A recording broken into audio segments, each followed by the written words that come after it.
Okay, today we're going to be talking about copy drill. This is sort of the things you need to do first thing when you get into the car before you start driving it on.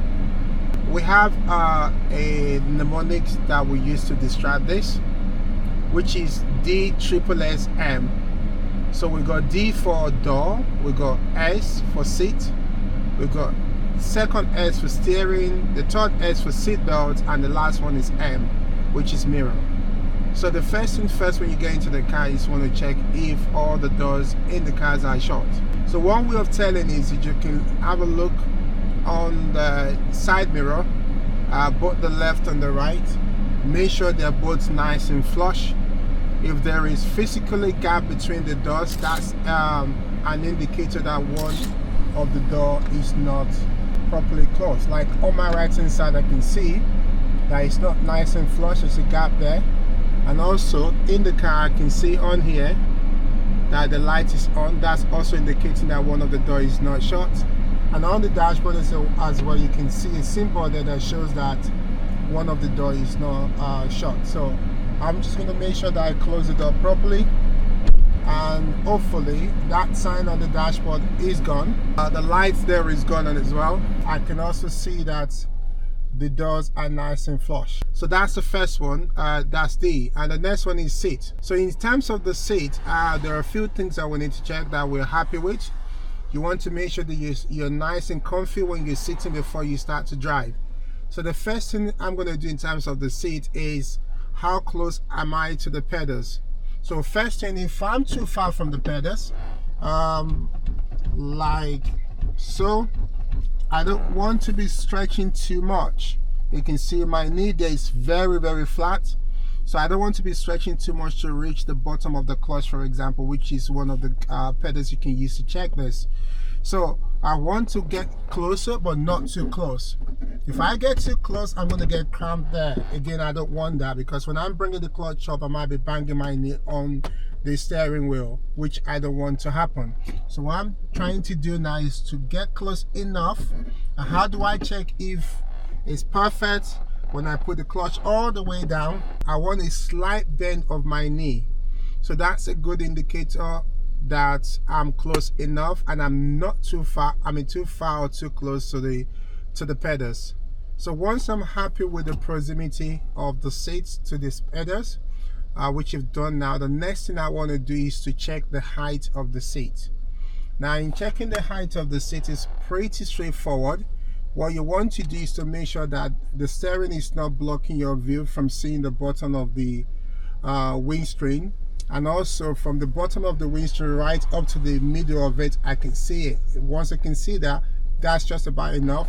So that will give me a good view of what is going on in front of the car. So the other thing that I want to check in terms of the seat is the backrest. So I want to make sure that the backrest is nice and comfy for me. And when I say this backrest, I'll give you an example. If I go too far like this and I'm trying to drive like this, you can see I can't even reach the steering itself. So I want to set this in such a way that when I hold the steering wheel, I can just about have a slight bend of my arm as well. So that's how to check it. So if I'm too close, now if you look into my arm now, that's too much of a bend going on there, and I don't want that to happen. So I'm going to adjust it in such a way that I have just a slight bend. The last thing about the seat is the head restraints. So we need to check this or set this in such a way that it will give you the best protection in case of any collision on the road. So all I'm looking at is the middle of it is right at the top of my ear. So we've done the D, which is the door, we've done the seat. The next thing we want to do is the steering wheel. So the steering wheel, this can be adjusted. So when you're adjusting it, you want to make sure that you can see everything on the dashboard, because if I bring this down now, I can hardly see the top of the dashboard. So I need to adjust it in such a way that there's a catcher at the bottom here that you can kind of loosen, so you can move this about. So this can come out, that can go in, it can go up, and it can come down. So when I'm setting this, I want to make sure the steering wheel is not blocking my view. And also when I'm checking this, I want to make sure that I can see the dashboard. And also in terms of coming out or going in, So all I'm doing when I'm doing that is to make sure that if I put my wrist on top of the steering wheel here, I don't want my arm to be too straight. If I have just a slight bend of my arm, so I'm happy with that. And also, when we're talking about the steering, we'll talk about how to hold the steering when you're driving as well. So I'm not too fussy about this one. So you can hold the steering about 10 to 2 or quarter to 3, whichever you feel comfortable with. So attached to the steering also, we have the indicator. So this indicator, if you push it down, that's you indicating left. If you push it all the way up, that's you indicating right. And if you just put it somewhere in the middle, that is you canceling the signal. Also attached to this is a wiper. So on a day like this when it's raining, if I need to put the wiper on because it's raining, if it's just drizzling like it is at the moment, I just need to push this down in one go. But let's say it's pouring down a bit more than this, I'm going to put it on the second speed. And if it's raining cat and dog, I'm going to push it all the way down. And that's the fastest. So this is to do with the front windshield. So with regards to them, to stop it, just push it up the opposite way. So I move it twice downward. So to stop it, I'm going to move it 3 times also upward to stop it, like so. And also to control the back one, it's the same lever. I just need to twist it towards the bonnet. So this one has got 2 speed. If I twist it once, that's the lower speed. And the second or the higher speed will be the second one that moves continuously. So that's about the back wiper. So I'm going to stop it. So I need to twist it twice towards me to stop that. The seat belt. Now to put the seat belt on, I'm going to make sure it's nice and straight there. It's nice and straight there. I'm going to put it straight into the slot there to secure the seat belt. M stands for mirror. So to set the mirror, I'm going to start out with the center mirror. With the center mirror, I'm going to pretend I'm driving. I'm going to look straight, and I'm going to just to move my eyeball towards, without necessarily moving my neck, towards the mirror. And if I can see the whole of the back window in the mirror as I'm looking now, then that is properly set. Assuming it's not properly set, all I need to do, try not to move my body like so.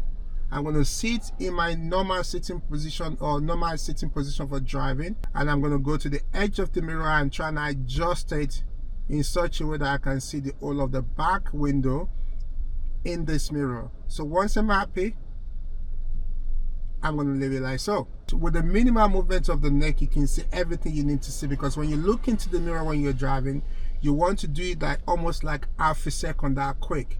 But if the mirror is not properly set, you might need to move your neck.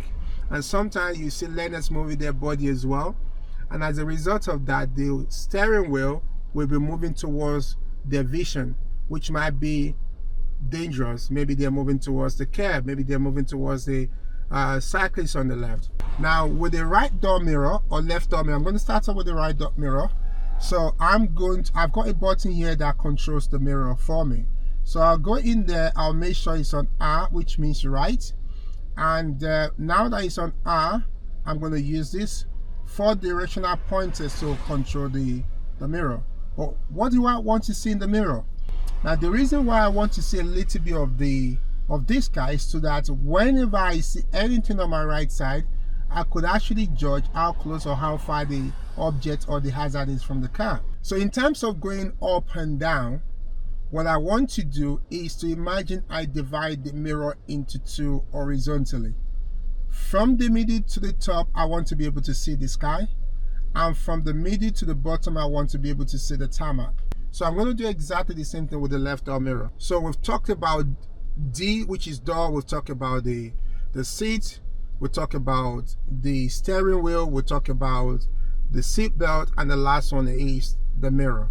And that's your corporate drill done. Thank you, and I shall see you in the next video.